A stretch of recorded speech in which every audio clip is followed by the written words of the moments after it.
Hello friends, welcome to Ocean Study Adda. मैं ब्रिजेश कुमार आप सभी का हार्दिक अभिनंदन करता हूं।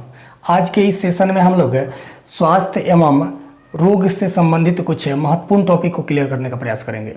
तो आइए बिना देर किए हुए वीडियो को स्टार्ट करते हैं। यह सेशन जो है बहुत ही महत्वपूर्ण होने वाला है, क्योंकि इस सेशन से जो है आपको एग्जाम में अनेक प्रकार के क्वेश्चन जो है ऑब्जेक्टिव देखने को मिलेंगे। तो बिना देर किए हुए वीडियो को स्टार्ट करते हैं। सबसे पहले जानते हैं कि स्वास्थ्य क्या है, यानी अच्छा स्वास्थ्य किसे कहेंगे। तो इस अच्छे स्वास्थ्य की जो परिभाषा है, अच्छा स्वास्थ्य, अच्छे स्वास्थ्य की परिभाषा जो है WHO के अनुसार दी गई है, यानी WHO के अनुसार दी गई है। WHO का फुल फॉर्म होता है वर्ल्ड हेल्थ ऑर्गेनाइजेशन, हिंदी में इसको बोलते हैं विश्व स्वास्थ्य संगठन। इसके अनुसार स्वास्थ्य की परिभाषा कुछ इस प्रकार से दी जाती है कि अच्छा स्वास्थ्य वह स्थिति है जिसमें व्यक्ति पूर्ण शारीरिक, मानसिक एवं सामाजिक पीड़ाओं से मुक्त होता है, उसे अच्छा स्वास्थ्य की श्रेणी में रखा जाता है। अब कुछ अच्छे स्वास्थ्य की मूल शर्तें भी दी जाती है। अच्छे स्वास्थ्य की मूल शर्त में पहली शर्त आती है संतुलित आहार, अति आवश्यक। हम लोग डालेंगे लास्ट पॉइंट, हम लोग डालेंगे दुर्व्यसन का ना होना, दुर्व्यसन का न होना। यह भी जो है अच्छे स्वास्थ्य के लिए काफ़ी महत्वपूर्ण पॉइंट है, क्योंकि दुर्व्यसन अर्थात मादक पदार्थ जैसे कुछ नशीला पदार्थ होता है जो हमारे स्वास्थ्य को किसी न किसी रूप से प्रभावित करता है। तो ये 5 ऐसे पॉइंट है, ऐसे बिंदु हैं, ऐसे मूल शर्त हैं जो अच्छे स्वास्थ्य के लिए कहीं ना कहीं किसी न किसी रूप से बहुत ही जरूरी है। आई होप आपको ये समझ में आ गई होगी। आइए अब समझने का प्रयास करते हैं कि रोग क्या है। रोग क्या है? तो रोग एक असामान्य शारीरिक स्थिति है। रोग एक असामान्य शारीरिक स्थिति है जिसमें शरीर का अंग या अंग तंत्र किसी न किसी रूप से काम करना कम कर देता है या बंद कर देता है। उस स्थिति को हम रोग कहते हैं। जैसे मान लिया जाए कि ये जो है उंगलियां किसी न किसी रूप से अभी काम कर रही है, लेकिन इसमें किसी प्रकार की अगर बाधा उत्पन्न हो जाती है या ये जो है घूमना बंद कर देती है, तो ऐसे कंडीशन में इसको हम किस श्रेणी में रखेंगे? रोग की श्रेणी में रखेंगे।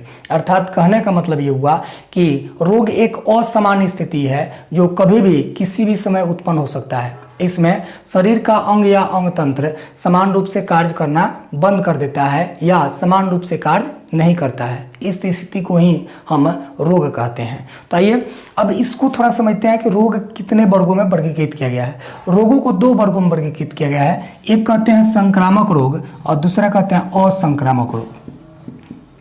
संक्रामक रोग और एक है असंक्रामक रोग। असंक्रामक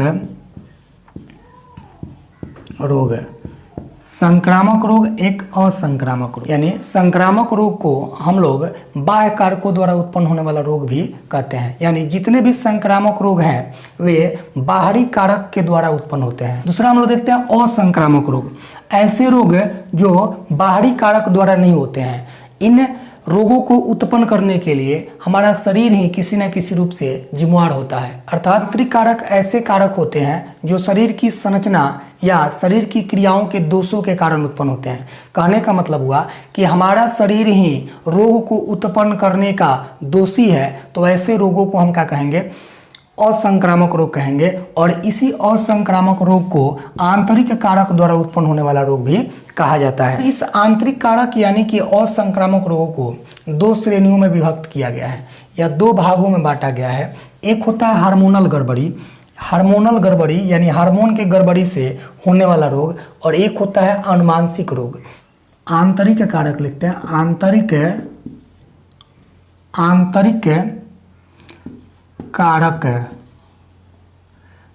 कारक द्वारा होने वाला रोग, द्वारा होने वाला रोग। आंतरिक कारक द्वारा होने वाले रोगों को 2 श्रेणियों में बांटा गया है। एक है हार्मोनल गड़बड़ी, एक है हार्मोनल गड़बड़ी, और दूसरा है अनुमानसिक या अनुमानसिक गड़बड़ी, आनुवांशिक गड़बड़ी। अब इसको थोड़ा समझने का प्रयास करते हैं कि हार्मोनल गड़बड़ी और आनुवांशिक गड़बड़ी क्या होता है। यानी हार्मोनल गड़बड़ी के कारण जो भी रोग उत्पन्न होगा उसको हार्मोनल गड़बड़ी रोग कहा जाएगा। जैसे मधुमेह और डायबिटीज में एक हार्मोनल गड़बड़ी रोग ही है जो कि असंक्रामक या आंतरिक कारक द्वारा उत्पन्न होने रोगों के अंतर्गत आता है। ये कैसे है, जैसे देखिए हार्मोन की गड़बड़ी, इंसुलिन एक हार्मोन है और उधर एक वृद्धि हार्मोन है। इंसुलिन हार्मोन की जब कमी हो जाती है तो रक्त में ग्लूकोज की मात्रा बढ़ जाती है, अर्थात कहीं ना कहीं हार्मोन ही जिम्मेवार है, इंसुलिन हार्मोन ही जिम्मेवार है मधुमेह के लिए। अतः उसको हम रखते हैं हार्मोनल गड़बड़ी के कारण। मधुमेह और डायबिटीज में, मधुमेह और डायबिटीज में। और आनुवांशिक गड़बड़ी के कारण उत्पन्न होने वाले रोग ऐसे रोग हैं जो माता पिता के द्वारा उनके संतानों में एक वंश से दूसरे वंश में संचरित होते रहते हैं। तो ऐसे रोगों को जो है हम लोग आनुवांशिक गड़बड़ी के द्वारा उत्पन्न होने वाला रोग कहते हैं। जैसे वर्णनाधता, हीमोफीलिया, ये ऐसे रोग हैं जो एक वंश से दूसरे वंश में उनके माता पिता के द्वारा संचरित होते रहते हैं। मैं आशा करता हूं कि आपको अच्छी तरह से वीडियो समझ में आ गई होगी। अगर वीडियो समझ में आए तो शेयर कीजिए, सब्सक्राइब कीजिए।